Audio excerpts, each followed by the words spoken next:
Rising water, no power left, and the last one still inside? He couldn't walk out on his own. Everyone told Nora to leave him. She turned around and went back. 30 years Joe ran that shelter alone. Every animal, every night. Then the river came. Sandbags won't hold much against a flood. And out of a whole town, one person showed up. The water didn't knock. It just came in. Under the doors, into the kennels, rising fast. 40 animals in there. And Nora knew nobody was coming to open those cages but her. People come first. That's what the chief told her. No crew, no trucks, not for animals. And honestly, Nora understood. She just wasn't about to leave them there because of a rule. The only road out was gone. Just mud now. And the one truck that could carry them all kept sinking deeper. So they pushed, soaked, freezing, running out of time. Then the power cut out. Nora counted the cages in the dark, one by one, empty, empty, and then one wasn't. Something was still in there, so she turned back into the dark. This wasn't how the night was supposed to end. Waist deep in cold, black water, in the dark, with an old dog shivering in her arms. Nora could barely feel her own legs anymore, but she held on tight, because he couldn't hold on for himself. Everyone else was already gone. The trucks, the crew, all of it. Just her now. And a shelter filling up faster than she could move. But let's back up. Because an hour before, she thought they'd done it. Every cage open, every animal out. Nora had counted them twice. She was ready to leave. Then she swept the flashlight across the room. One last look, and her stomach dropped. Down at the far end, one cage was still shut. Two eyes blinking back at her in the dark. Somehow, they'd missed one, and the water was already climbing. A week earlier, none of this had happened yet. No storm, no sirens. Just a quiet Saturday and the smell of kibble and wet dog. Nora had volunteered at that shelter every weekend for 2 years. It wasn't glamorous work. Scrubbing floors, refilling bowls, cleaning up messes nobody wanted to talk about. But honestly, it was her favorite place in the whole town. Out here, nobody needed her to be anything except kind. The shelter was Joe's whole life. 67 years old, and he'd been running the place for 30 of them, mostly on his own. By the front door, he kept a wall of photos. Hundreds of them.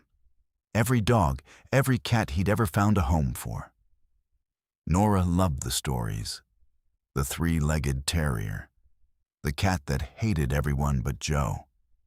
He'd point and grin and forget what year it even was. They all made it, he'd say. Every single one. And then there was Biscuit. The old golden in the very last kennel. 13 years old, gray in the face, slow to get up in the mornings. Nobody wanted a dog that age. People came in looking for puppies, took one glance at him, and moved right along. Every single time. But Biscuit never seemed to mind. He just waited. And every weekend, Nora would sit down on the floor beside him. "Somebody's gonna pick you," she'd whisper. The storm was still 5 days out. The rain started on a Thursday. Nothing dramatic at first. Just a few fat drops on the tin roof. Joe stepped outside and looked up, the way old farmers do. He'd seen 100 storms come through, but this sky felt different. Heavier, meaner. He didn't say anything to Nora. Didn't want to worry her. But that evening, he moved the older dogs to the higher kennels. Just in case. Just to be safe. By Friday, the radio wasn't playing music anymore. Just warnings. The river 2 miles out was climbing fast. Faster than they'd seen in years. Nora stood next to Joe and listened, arms crossed tight. Flood watch. Then flood warning. Then the word nobody wanted to hear. Evacuate. "We'll be fine," Joe said. But his voice caught a little. And Nora noticed. Because outside the rain wasn't stopping. It was getting louder. Saturday morning, Nora came in early to check on them, and she stopped dead in the doorway.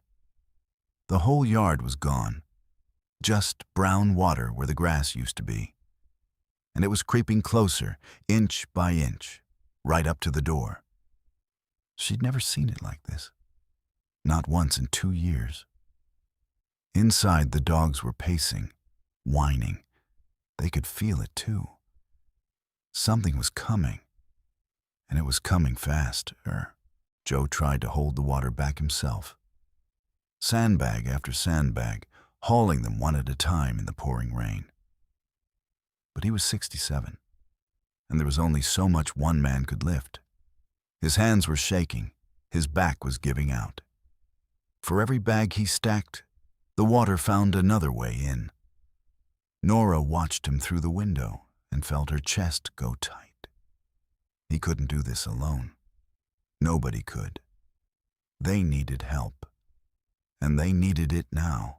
So Nora started calling everyone she could think of. The county line was busy. The animal rescue was 2 towns over and flooded in themselves. She left message after message. Please, we've got 40 animals out here. Nothing. Everybody had their own emergency that day, their own homes going under, and a little shelter on the edge of town. It just wasn't on anyone's list. She hung up, stared at the phone, and made a decision. If nobody was coming, then she'd find people herself. The emergency chief finally showed up around 6, but not with a rescue crew. Just herself, 1 truck, and a clipboard full of places that needed her more. Nora ran out to meet her in the rain, already talking before the window was even down. 40 animals. No time. Water at the door. Please. The chief listened. She really did. But when Nora finished, the woman just shook her head, slow and tired. People come first, she said. Homes are going under all over the county. I've got families on rooftops. I can't send a crew out here for a shelter full of dogs. I'm sorry. I truly am. And the worst part? Nora couldn't even argue with her, because she was right.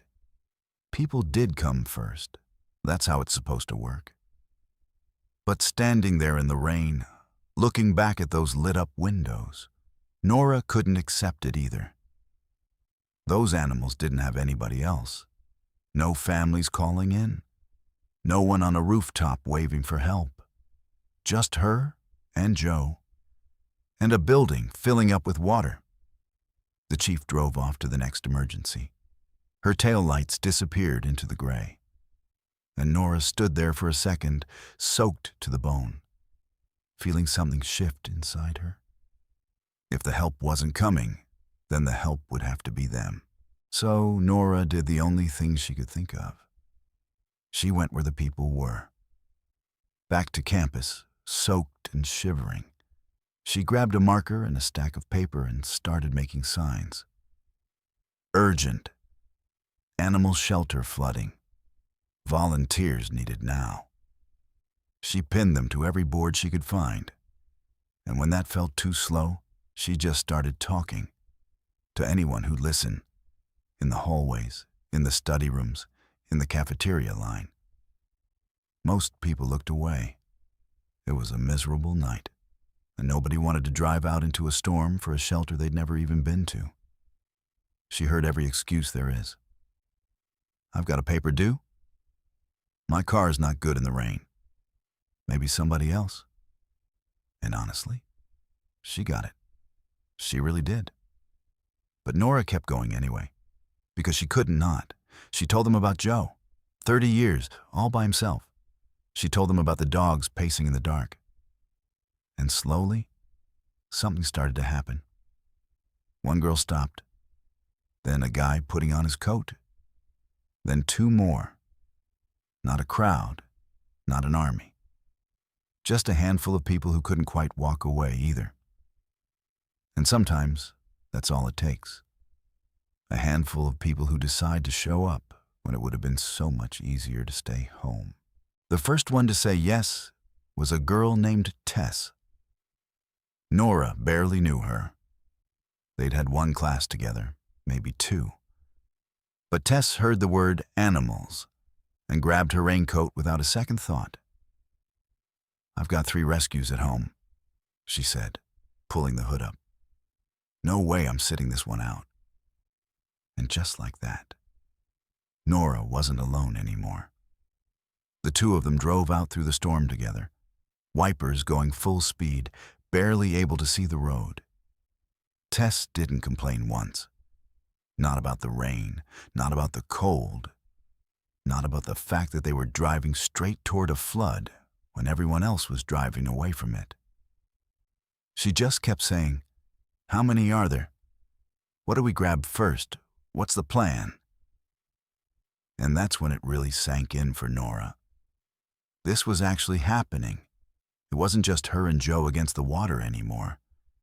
Somebody else had decided these animals were worth showing up for. When they pulled into the shelter's flooded lot, Joe came to the door, and the look on his face nearly broke Nora's heart. Pure relief, like he'd been holding his breath for hours. "You came back," he said, "and you brought help." 2 people. It wasn't much, but it was a start. And starts have a way of growing. And then a pair of headlights swung into the lot. A truck, a big one. Nora's heart jumped, because that was exactly what they'd been missing. Out climbed a guy named Ben. Tall, quiet, already pulling on his work gloves before his feet hit the mud. He'd seen one of Nora's signs on campus, snapped a photo of the address, and just driven straight over. Didn't call, didn't ask questions, just came. "Where do you need me?" was the first thing he said.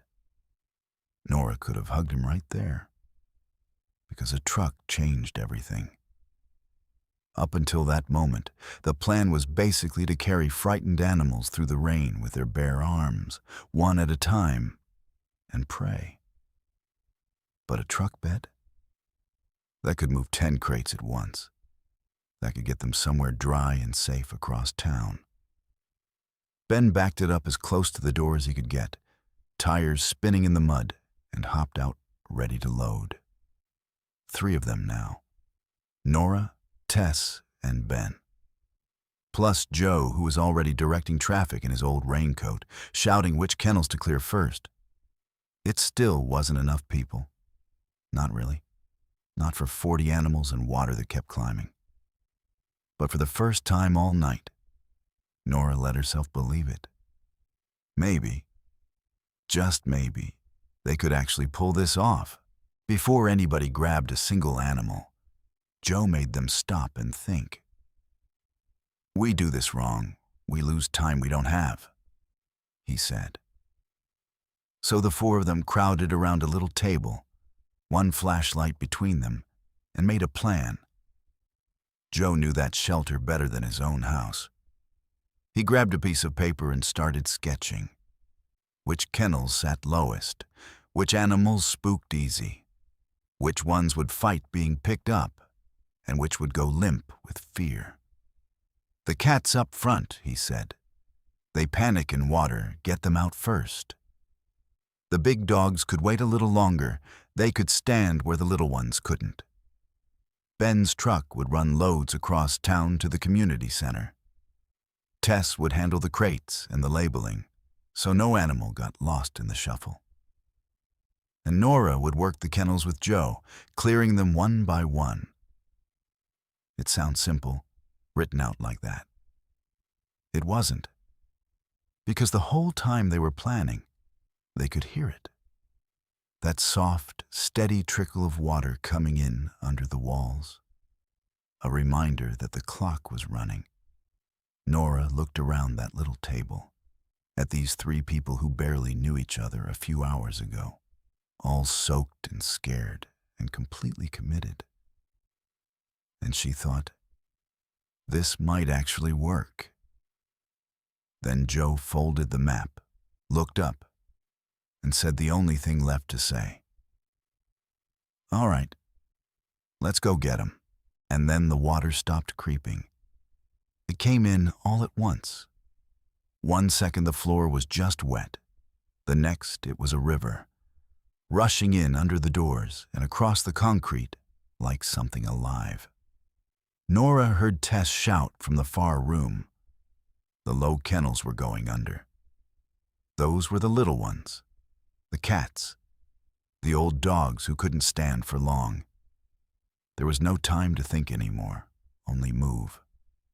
Nora waded straight into it, cold water grabbing at her legs, and started pulling animals out as fast as her hands would go. A shaking kitten here, a trembling terrier there. Ben was right behind her, hauling carriers 2 at a time, his arms already soaked to the shoulder. Nobody spoke. There wasn't breath to spare for talking. Just the splash of boots, the whine of scared animals, and the steady roar of water that would not stop rising. Nora's whole body was screaming at her to slow down, to catch her breath. She didn't, because every cage she cleared meant one more life out of that water. And every second she wasted meant one more she might not reach in time. This was the moment everything had been building toward. No plan survived it perfectly. They were just people now, against the flood, doing everything they could. Somewhere in the chaos, they figured out they were faster together than apart. So they formed a line, a human chain, right across the flooded room. Joe at the dry end by the door, then Ben, then Nora in the middle where the water ran deepest, and Tess back at the kennels loading carriers as fast as she could latch them. And it worked. A crate of kittens moving hand to hand, passed carefully from one set of soaked arms to the next, all the way to safety. Then another, and another. There was a rhythm to it now. Grab, turn, pass, reach back for the next one. Nobody had to say a word. Nora's shoulders were burning. Her fingers had gone numb an hour ago. But every time she turned to pass a carrier down the line, she saw the same thing on every face. Not panic anymore. Focus. These 4 people, strangers at the start of the night, moving like they'd done this their whole lives. And slowly, cage by cage, the count of animals still inside was dropping. 20 left, then 15, then 10. For the first time, Nora let herself think it. They were actually going to make it. All of them. Every last one. But the storm wasn't done with them yet. Ben's truck, loaded with the first rescued animals, made it halfway across the lot and sank. The back wheels just dropped into the mud and spun, throwing brown water everywhere, going nowhere. And inside that truck were a dozen animals who needed to get somewhere dry, right now. So they did the only thing left. All of them threw their shoulders against the back of that truck and pushed. Rain hammering down, boots slipping in the muck. Ben at the wheel gunning the engine, while Nora, Tess, and Joe shoved with everything they had left, which honestly wasn't much by then. It didn't move.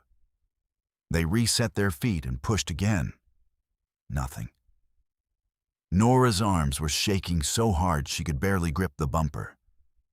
She thought about the animals inside, and she pushed harder than she knew she could. "One more," Ben shouted over the engine. "On 3. And they hit it together. One last desperate heave, mud flying, everyone screaming with the effort. The wheels caught, just barely. The truck lurched forward and crawled out onto solid ground, and the 4 of them collapsed into the mud behind it, soaked and gasping and half laughing in disbelief. They'd done it. But the night was far from over. Because back inside, the water was still climbing. Then the lights went out. All of them, all at once. The whole shelter dropped into blackness, so complete, that Nora couldn't see her own hands. Somewhere in the dark, an animal cried out, and the sound went straight through her. For a second, nobody moved, nobody breathed, and Nora felt something she'd been holding off all night finally creep in. Fear. Real fear. Then a light clicked on. Joe's flashlight, steady in his weathered hand. "We keep going," he said, calm as anything. "Flashlight's up. We're not stopping now." So they kept going. 4 narrow beams of light in a drowning building, sweeping across the water, searching for any cage they'd missed. It was slower like this. Harder. Every step was a guess now. Feeling for the floor that used to be there. The water was at their waists in the low room. Nora held her flashlight in her teeth, so both hands were free to work. She could hear Joe breathing hard beside her. 30 years of his life going under. And still he didn't quit. So neither would she. They were so close now. Just a few animals left. Just a little more. And that's when Tess called out the count from the doorway. And Nora's stomach dropped. Because one name wasn't answered. They gathered outside to count. Every carrier lined up in the rain, every animal checked off the list one by one. Tess ran her flashlight down the clipboard, calling out names, and the group answered each one. Here. Got him. Safe. And for a moment, relief washed over all of them, because the numbers were almost right. Almost. Then Tess stopped. She counted again. Her face changed. "We're missing one," she said quietly. Nora's heart went cold. "Which one?" Tess looked up from the list, and Nora already knew. She knew before the name was even spoken. Biscuit, the old golden, 13 years old, gray in the face, the dog nobody ever picked. In all the chaos, all the rushing and pushing and passing carriers down the line, somehow the slowest, oldest, gentlest animal in the whole shelter had been left behind. And he was in the far room. The low room. The one already underwater. Everyone went silent. The rain filled the space where words should have been, because they all understood what it meant. That room was flooded to the ceiling now. Going back in there wasn't just hard, it was dangerous. Joe put a hand on Nora's shoulder. "Nora," he started, but she was already turning around, already looking back at that dark, drowning building. She wasn't leaving him. Not Biscuit. Not after everything. Joe grabbed her arm. "You're not going back in there," he said. "That room's too far gone. It's not safe. I won't let you." And for a second, Nora almost listened, because he was right. The water in that far room was chest high now, black and cold, with debris floating in the dark. Any sensible person would have stayed put. But then she thought about Biscuit. That gray face, those patient eyes. 13 years of waiting in the last kennel, always the one nobody chose. And she thought about all the times she'd sat on that floor and promised him somebody would come. Somebody would show up for him. She couldn't be one more person who walked away. He waited his whole life for someone to pick him. Nora said, her voice cracking, "I'm not going to be the one who leaves him behind." Joe looked at her for a long moment, the rain running down both their faces. And then, slowly, his grip loosened, because he understood. Of course he understood. He'd spent 30 years being the person who didn't walk away. He pressed his flashlight into her hand. 2 minutes, he said. You find him, you get out. You hear me? 2 minutes. Nora nodded, took a breath, and waded back into the dark. The far room was worse than she imagined. Pitch black, water up to her chest, things floating past her in the dark that she couldn't see and didn't want to. Nora swept the flashlight across the room, heart pounding, calling his name. Biscuit?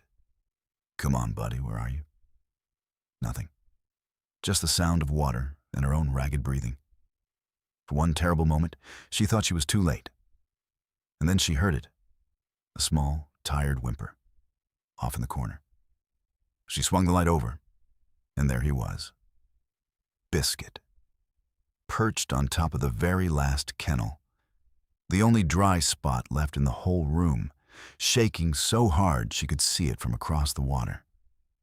He'd climbed up there himself.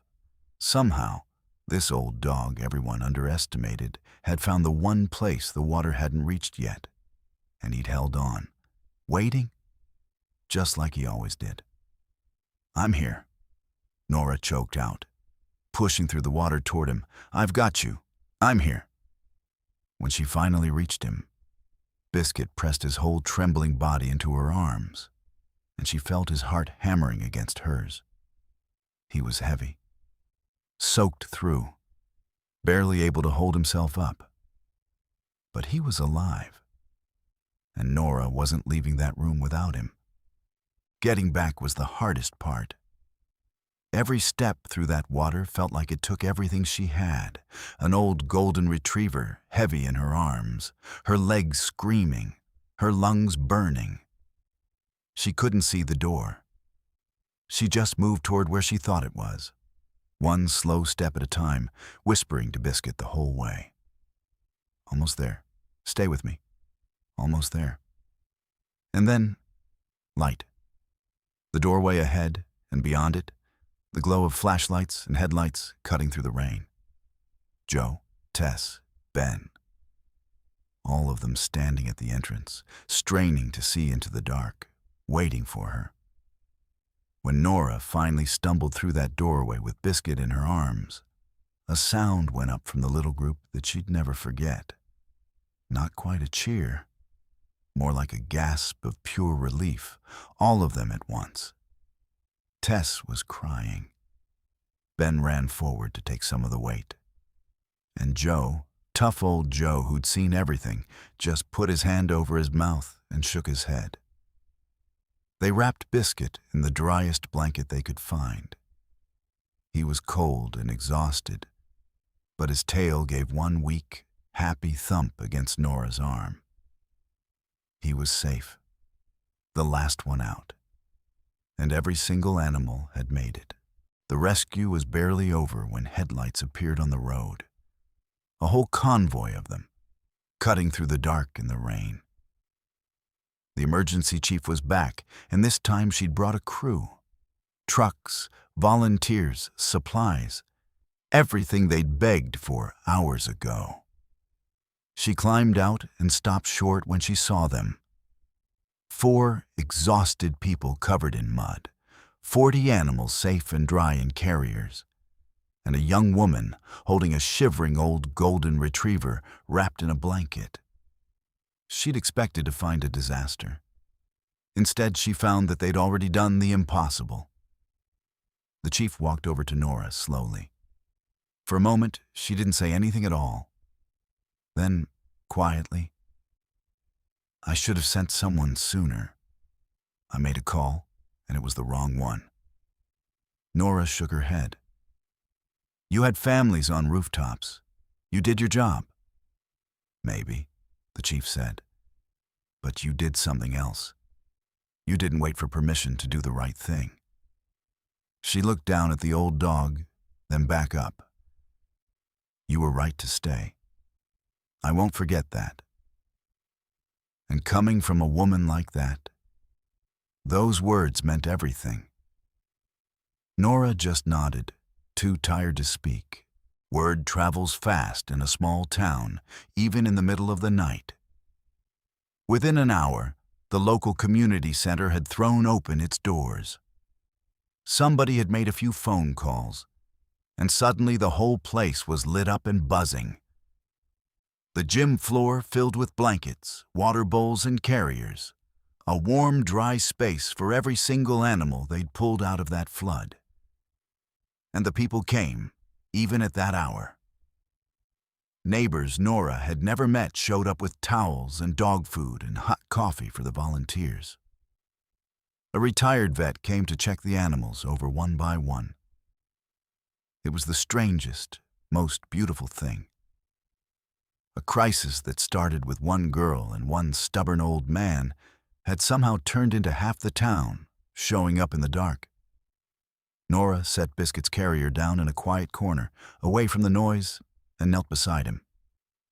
He was warm now, dry, dozing off, finally safe. Tess sank down next to her, soaked and grinning. Ben brought over 3 cups of coffee and dropped to the floor with a groan. Nobody said much. They didn't need to. They just sat there together and let the exhaustion turn into something that felt a lot like relief. Morning came slow and quiet. The rain had finally stopped sometime before dawn, and when the sun broke through, it lit up a mess nobody wanted to look at. The yard was a swamp, mud everywhere. The lower rooms of the shelter were ruined, soaked walls, floors buried under silt and debris. 30 years of Joe's work, half of it underwater. He stood in the doorway and just stared at it for a long moment, not saying anything. Nora came and stood beside him, afraid of what she'd see on his face. But when Joe finally spoke, his voice wasn't broken. "You know what I don't see out there?" he said. Nora shook her head. "An empty cage," he said. "Not one. Every animal that went to sleep in this place last night is alive this morning." And that was it. That was the thing that mattered. The building could be fixed, the mud could be shoveled out, the walls rebuilt. But those 40 lives, once gone, would have been gone for good. Instead, every single one of them was safe. Nora looked out at the wreckage and felt something she didn't expect. Not sadness, gratitude. They'd lost a lot that night, but they'd saved the only thing that couldn't be replaced. Here's the part nobody saw coming. The whole town showed up, not to stare at the wreck, though a few did that too, to fix it. By the second morning, Joe's muddy lot looked like a job site. Trucks everywhere, ladders against every wall, folding tables somebody had hauled out of a church basement. People Nora had never once seen at the shelter came anyway. Arms full of hammers, paint rollers, mops, whatever they'd dug out of the garage. The hardware store on Main sent over a load of lumber and wouldn't take a dime for it. The diner kept the food coming, morning to night, on the house. And out by the road, somebody stuck an old pickle jar on a card table with a sign that just said, "Help the shelter." By lunch it was fat with crumpled 20s. Kids on their knees scraping silt off the floor. Retirees up on ladders, bickering about paint colors. Tess ran the whole operation like she was born for it. Clipboard in one hand, pointing with the other. Ben? He barely set his hammer down for 2 days straight. And Joe stood in the middle of it, this man who'd carried it alone for 30 years, blinking hard and blaming the dust. He wasn't fooling anybody. A few weeks later, the shelter reopened, and it looked better than it had in years. Fresh paint, new floors, kennels that actually sealed against the weather. To celebrate, Joe and Nora threw an adoption day. They hung up a banner, tied some balloons to the fence, and opened the doors. And the whole town came back, this time not to rebuild, but to bring animals home. It was the best kind of chaos. Kids racing between kennels, picking out puppies. A young couple falling in love with a shy little tabby cat. An older man who lived alone, leaving with a scruffy terrier, trotting proudly at his heels. One by one, the animals they'd carried through that flood found families. Real ones. Forever ones. Nora stood back and watched it happen, And honestly, she had to keep blinking back tears.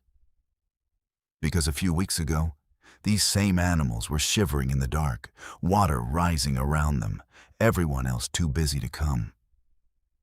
And now here they were, walking out the front door into brand new lives. Every match felt like a small miracle. By late afternoon, the kennels were emptying out fast. Almost every animal had someone. Almost. Because over in the corner, in the last kennel, one old dog was still waiting. Biscuit. The old golden who started it all. All day, families had walked right past his kennel. Same as always. They wanted the puppies, the young ones, the dogs with a whole lifetime ahead. Nobody stopped for the gray-faced senior dozing in the corner. Nora sat down on the floor beside him, the way she always did, and felt her heart sink. After everything Biscuit had been through, after Nora had carried him out of that flood with her own 2 arms, he was still the one nobody chose. She scratched behind his ears and whispered the same thing she'd whispered 100 times. Somebody's gonna pick you, buddy, I promise. And that's when a shadow fell across them. Nora looked up. It was Joe. He lowered himself down slowly, knees creaking, and looked at that old dog for a long, quiet moment. Then he reached out and gently cupped Biscuit's gray muzzle in his weathered hands. 30 years I've been finding homes for every animal that came through here, Joe said, his voice thick. And somehow I never got around to picking one for myself. He smiled. This one's not going anywhere. He's coming home with me. Nora couldn't hold the tears back anymore. After a lifetime of waiting in the last kennel, Biscuit had finally been chosen by the one person who understood exactly what it meant to be overlooked. 6 months went by. And if you drove past that shelter now, you'd never guess what happened there. New roof, fresh paint, this soft blue color Tess picked out that everybody complained about and then secretly liked. And over the front door, a wooden sign the whole town had signed their names on. Joe hung it up himself, wouldn't let anybody help. Funny thing about that night, it should have been the end of the place. Instead, it turned into the start of something.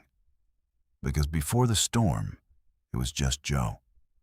One man, a mop, and 40 animals nobody thought much about. Now, the place was never quiet.